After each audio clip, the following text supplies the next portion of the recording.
Welcome to the deep dive. We're diving into negotiation tactics today, and you've brought us some really interesting material. It is fascinating stuff. What jumps out at me right away is how practical and psychological this approach is. Yeah, it's less about tricks and more about, genuinely understanding the person across the table. Exactly. Okay, so let's unpack this a bit. Sounds good. There's this technique called the walk in the park that I found really intriguing. Oh yeah, that's a good one. It basically flips the script on how we typically think about starting a negotiation. It does. Instead of launching right into your pitch or your demands, you spend the first 5 minutes just gathering information. So, asking questions that seem totally unrelated to the actual deal. Right. Things like hobbies, their family, even just their take on current events. I can see how that would kind of throw people off guard, but in a good way. Yeah, it disarms them a bit and lets you connect on a human level before things get down to business. And while you're having this casual chat, you're actually learning a ton about them. You are. You can pick up on their values, their motivations, even their emotional state. It's almost like you're conducting this subtle psychological assessment before you even put your first offer on the table. Precisely. You're building rapport, getting a sense of who you're dealing with. This reminds me of something else that comes up a lot in the material.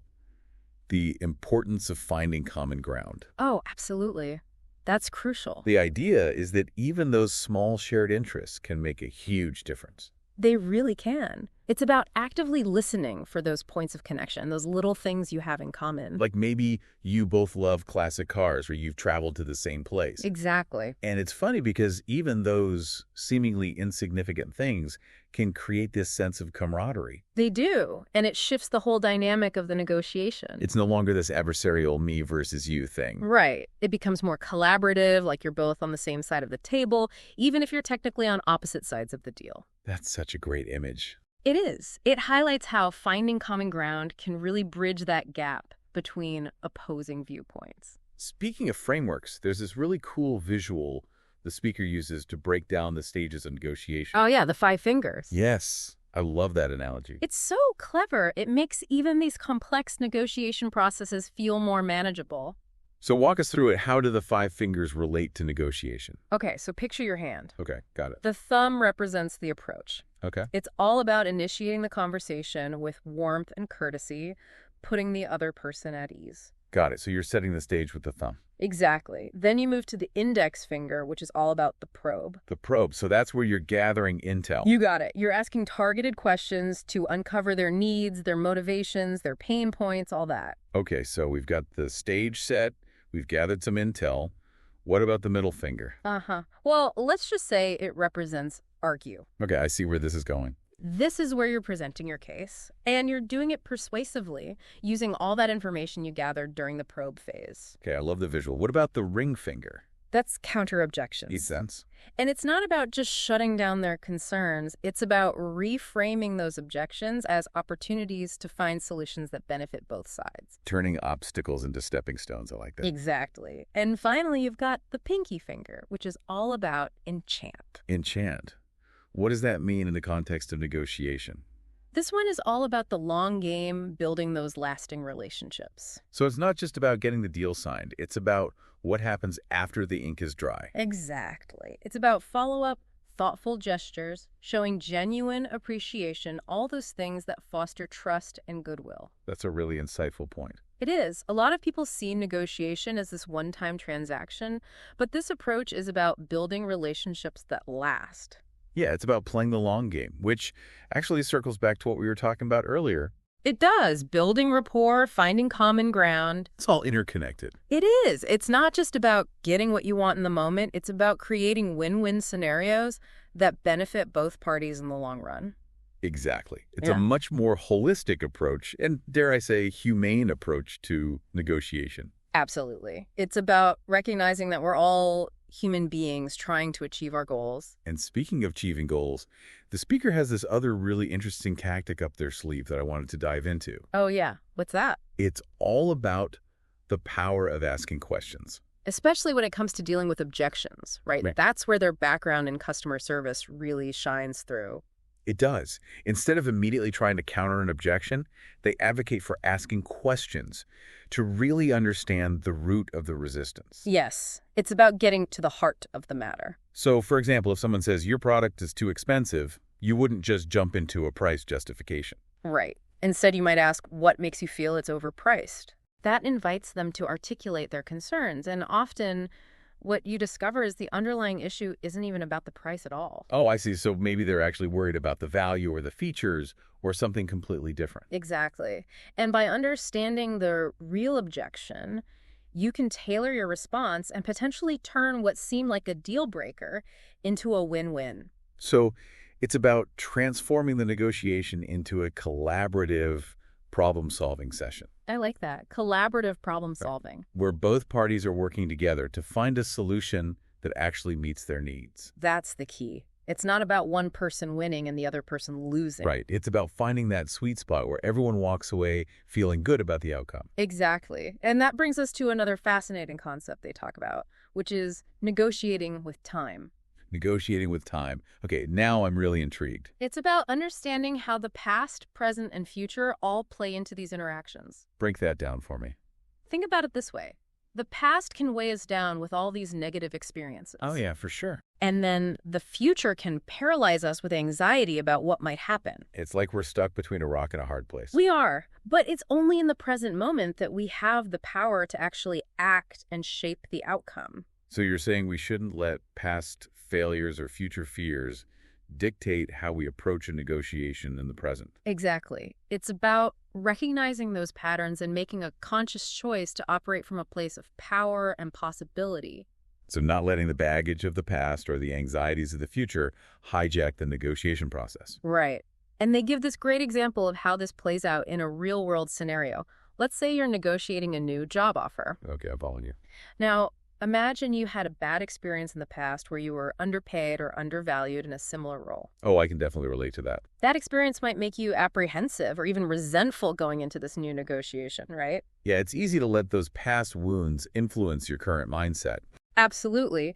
But by recognizing that you're not bound by those past experiences, you can approach this new negotiation with a fresh perspective. You can focus on what you truly deserve and what you want to achieve in this new role. Exactly. It's about reclaiming your power. Not letting the ghosts of negotiations past sabotage your present opportunities. Well said. And on the flip side, negotiating with time also means not getting bogged down by anxieties about the future. So like if I'm constantly worrying about what if they say no or what if I mess this up, that can actually hinder my ability to negotiate effectively. It can. That kind of anxious energy can make you appear less confident and even lead you to make concessions you wouldn't otherwise make. So how do you recommend staying grounded in the present moment, especially when the stakes are high and those anxieties start creeping in? Well, they suggest things like mindfulness and visualization, which can help you stay centered and focused. Okay, that makes sense. It's about recognizing those anxious thoughts as they arise and gently redirecting your attention back to the present. Cultivating a more mindful and intentional approach to negotiation. Exactly. And you know what? That actually brings us back to the 5 fingers framework. Oh, yeah. How so? Remember the pinky finger? Enchant. Right. Building those long-term relationships even after the deal is done. That's it. They really emphasize that negotiation doesn't end with the agreement. So it's an ongoing process. It is. It's about continuing to build trust and rapport, which takes us all the way back to the beginning of our deep dive, building that connection from the start. It really does come full circle. It does. It's not just about getting what you want. It's about creating that foundation for a mutually beneficial relationship that extends beyond the immediate negotiation. Okay, that makes perfect sense. And speaking of building relationships, another key point they make is the importance of emotional intelligence in negotiation. Oh, this is where things get really interesting. It is, because we often think of negotiation as this very rational, almost robotic process. Right, like it's all about logic and strategy. But in reality, it's all about people. It's about understanding the human element. Exactly. And speaking of the human element, are there any specific examples in the material that really illustrate this? There are. They give a great example of how emotional intelligence can be used to actually turn around a potentially tense situation. Imagine you're working in a call center. Oh boy, I can only imagine the kinds of calls you get there. Right. So a customer calls in and they're furious about a billing error or a service disruption, something like that. Sounds like a recipe for disaster. It could be. But the speaker found that by simply acknowledging the customer's emotions and showing empathy, Okay. They were able to de-escalate the situation and turn a frustrated customer into a loyal one. So instead of getting defensive or immediately jumping into problem-solving mode? Right. You first just listen and validate their feelings. That's interesting. So you're saying it's more effective to simply acknowledge their emotions. It can be. They even use this great line. Instead of telling them we'll resolve all the problems, I would say, when did you start to get upset about this? Wow. That's a subtle but powerful shift. It is. By asking that question, you're instantly shifting the dynamic. Instead of it being this confrontational us versus them thing, It becomes more collaborative. let's work together to understand and solve this. Exactly. And by allowing the customer to vent their frustration and feel heard, Yep. you create the space for a much more constructive conversation. I love that technique. It's brilliant. And it ties back to that initial emphasis on building rapport. Right. It's all about establishing trust and understanding. And the speaker also points out that a lot of people who call in to cancel a service aren't actually set on canceling. Oh, really? They just want to feel heard and understood. That's such a crucial insight. It is. So often it's not even about the actual issue. It's about how people feel about the issue. Right. It's about addressing the underlying emotional need. And once you do that, Okay. you can often find a way to meet their needs and salvage the relationship. It's like you're diffusing a bomb by simply acknowledging its existence. That's a great analogy. And this whole approach to negotiation reminds me of something else the speaker talks about. Dissuasion. Dissuasion. Yeah, which at first glance might sound kind of intense. It does sound a bit strong, yeah. So what is dissuasion exactly in the context of negotiation? It's about presenting the truth in a way that compels the other party to reconsider their position. Okay. But, and this is key, the speaker is very clear that dissuasion is not about manipulation or coercion. So you're not tricking someone into doing what you want. Yeah. It's about helping them to see things from a different perspective. And that takes a certain level of skill. It does. It requires a deep understanding of the other person's viewpoint Okay. and a genuine desire to find a solution that benefits both parties. So it's more about persuasion than force. Exactly. And it's Yeah. about presenting your case in a way that resonates with their values and motivations. Like you're not just trying to win the argument, you're trying to win them over. That's a great way to put it. And they're very serious about this. They even say they would curse anyone who uses their teachings for unethical purposes. Wow. Yeah, it speaks to their integrity and their commitment to using these skills for good. That's powerful. They truly believe that negotiation can be this force for positive change. Not just in business, but in life in general. Exactly. So it's not just about getting ahead, it's about using these skills to create win-win situations that benefit everyone involved. Precisely. And that actually leads us to another interesting idea they bring up, which is controlling the flow of information. Oh, tell me more about that. They make the argument that in certain situations, it's actually more advantageous to ask questions than to give answers. That's interesting. I usually think of negotiation as this back and forth exchange of information. Yeah. But you're saying that sometimes it's better to hold back and gather intel first. Exactly. And they draw this parallel to a pilot communicating with air traffic control. Okay, I'm listening. Just like a pilot needs to ask the right questions to ensure a safe landing. Right. We need to be strategic about the information we reveal. And the questions we ask in a negotiation. Precisely. It's about being in control of the narrative, guiding the conversation in a way that serves your goals. This is making me realize how much strategy and psychology goes into even seemingly simple negotiations. It's fascinating, isn't it? Yeah. And they provide all these real-world examples to illustrate these points. They do. And those anecdotes really bring the concepts to life. Absolutely. They make it much easier to grasp the ideas and see how they could actually play out in our own lives. I know they also talk about the importance of setting the right expectations and understanding the power of perception. They do. Can you elaborate on that a bit? Sure. They use the example of selling a luxury car to make the point about how people's perceptions of value are shaped by their experiences and aspirations. Right. If they don't see themselves as the type of person who owns a luxury car, they won't be willing to pay a premium price for it, no matter how great the car is. So it's not just about the product itself, but about how it aligns with the other person's self-image and goals. Exactly. It's about understanding their aspirations and demonstrating how what you're offering can actually help them achieve those aspirations. And they also stress the importance of controlling the narrative in a negotiation, right? Absolutely. They even have this saying, when selling, let the person guess. When buying, ask questions until it ends. Interesting. It's about strategically managing the flow of information to create a sense of intrigue and desire.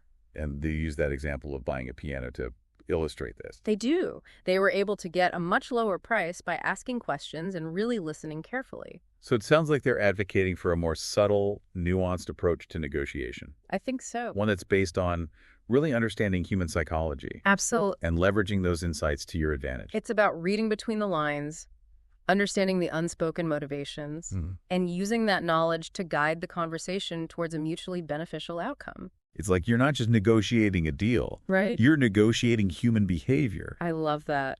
That's a brilliant way to put it. And this whole approach really underscores their belief that everyone has untapped potential. They do. They believe in people. So it's not about manipulating people. It's about helping them to see their own potential. And to make choices that align with their true desires. Wow, this has been incredibly enlightening so far. It has. So much to think about. I'm already starting to see how I can apply these principles to my own life. Me too. It's really thought-provoking stuff. But we're not done yet, are we? We're not. There's still more to explore in this material. More to uncover. Absolutely. They have even more insights to share, including a fascinating perspective on how to negotiate with ourselves. Oh, intriguing. I can't wait to dive into that. It's a good one. But first, let's take a moment to just reflect on what we've learned so far. Good idea. This material is packed with valuable insights. It is. What strikes me is how applicable these principles are to so many different areas of our lives. Right. Whether you're negotiating a business deal or asking for a raise, or even just trying to get your kids to eat their vegetables. Good luck with that one. These techniques can help you achieve your goals. While also building stronger relationships along the way. That's the key. It's not just about winning, it's about winning together. Well said. Negotiation is all around us. It really is. It's a fundamental part of the human experience. And mastering these skills can empower us to navigate our daily lives with more confidence and success. Absolutely. It's about becoming a more effective communicator and influencer. And that's something we can all benefit from. For sure. Well, I'm eager to hear what else they have to say. Me too. Let's dive back into this fascinating material. Welcome back to the deep dive. We're in the thick of it now, exploring all these fascinating negotiation tactics. We are. And there's so much more to uncover. There is. So where do we go from here? Well, they touch on this idea of almost like selling yourself. Selling yourself. Okay, I think a lot of people get a little uncomfortable with that phrase. Yeah, I get it. It can feel a bit icky. Like you're being inauthentic or manipulative. Yeah. But they present a different perspective on it. They do? One that I found really interesting. Oh, yeah. They basically say that we're all selling something all the time, I've never thought about it like that. whether we realize it or not. Okay. I'm curious. How so? Well, every time we pitch an idea or try to persuade someone to see our point of view, or even just go on a job interview, Okay. we're essentially selling ourselves. Selling our skills, our experience. Our vision. Yeah, it's about communicating your value, what you bring to the table. Exactly. And if you're good at selling something for someone else, Yeah, okay. shouldn't you be able to apply those same skills to sell your own ideas, your own goals? That's a good point. It's about owning your worth and articulating it in a way that resonates with others. And that ties back to what we were talking about earlier, breaking free from those limiting beliefs. It does. If you don't believe in yourself, if you don't value your own contributions, it's going to be that much harder to convince anyone else. Right. You have to believe it yourself first. Exactly. And this whole idea of selling yourself Yeah. even extends to our internal dialogue. Our internal dialogue. What do you mean by that?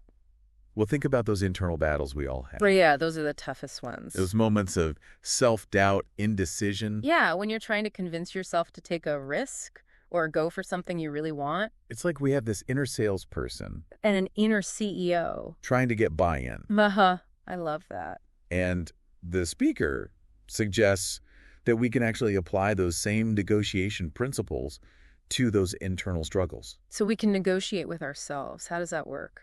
It's about understanding your own motivations, addressing your fears, Okay. presenting a compelling case for why you deserve to achieve your goals. So it's like we need to become our own best advocates. Exactly. That's really powerful. It is.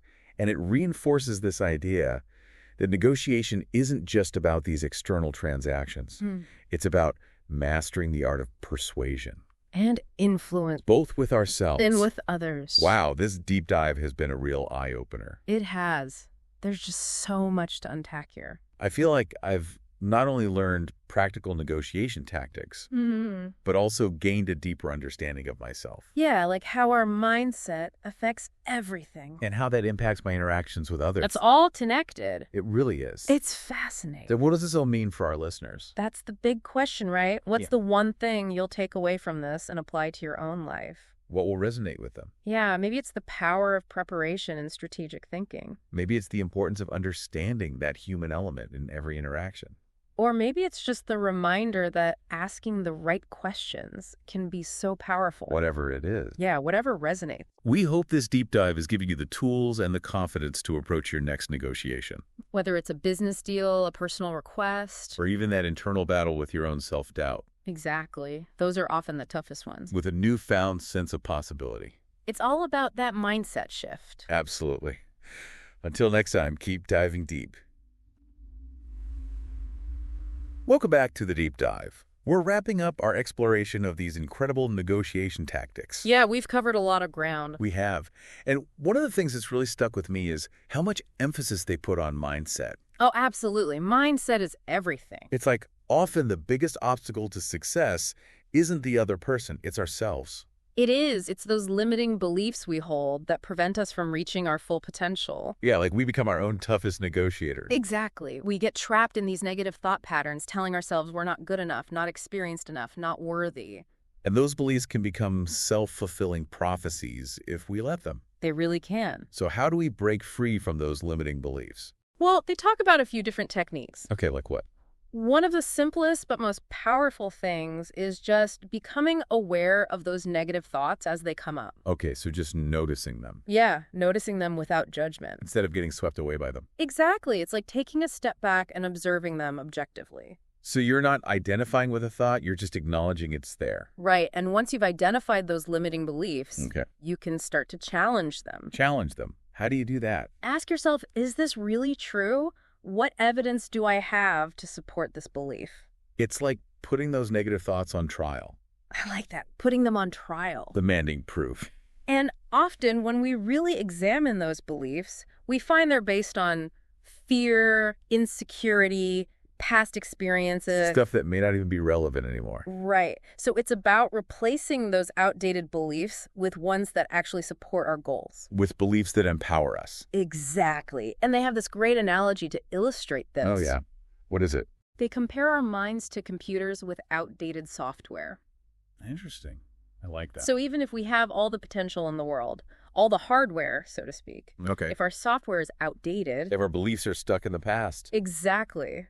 We're not going to be able to operate at our full capacity. That's a powerful metaphor. It is. It's a good reminder that we need to constantly update our mental software. To keep pace with our evolving goals and aspirations. Exactly. Our minds are incredibly adaptable, and we have the power to reprogram them. This makes me realize how much our internal dialogue really impacts our external results. It does. It affects everything. It's like we need to master the art of negotiating with ourselves. Before we can effectively negotiate with anyone else. Well said.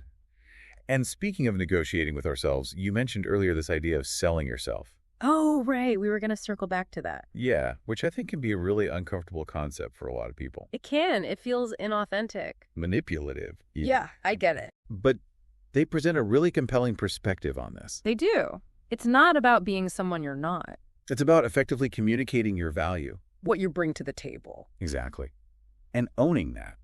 Owning your worth and articulating it in a way that resonates with others. And that ties back to what we were talking about earlier, breaking free from those limiting beliefs. It all comes back to that. If we don't believe in ourselves, if we don't value our own contributions, it's going to be that much harder to convince others of our worth. Right. You have to buy into it yourself first. You do. And this concept of selling ourselves, it even applies to our internal dialogue. Our internal dialogue. So, like, how do we sell ourselves to ourselves? Think about those internal battles we all have, those moments of self-doubt and indecision. Oh, I know those battles all too well. We all do. It's like we have this inner salesperson trying to convince our inner CEO to take a risk or make a change. And sometimes that inner salesperson is facing an uphill battle. They are. But we can apply these same negotiation principles to those internal struggles. Oh, interesting. So how would that work?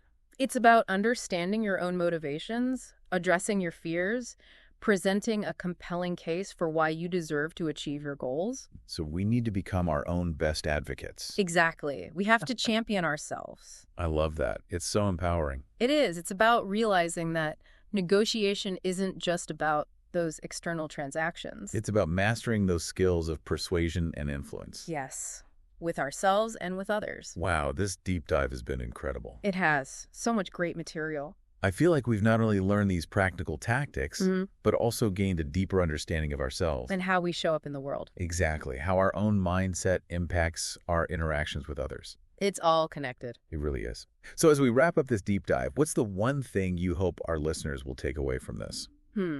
That's a good question. I think for me, it's that reminder that negotiation is about so much more than just getting what you want. It's about building relationships. It's about understanding people. And it's about understanding yourself. Absolutely. Knowing your worth, advocating for yourself, and approaching every interaction with a sense of possibility. Beautifully said. So until next time. Until next time. Keep diving deep.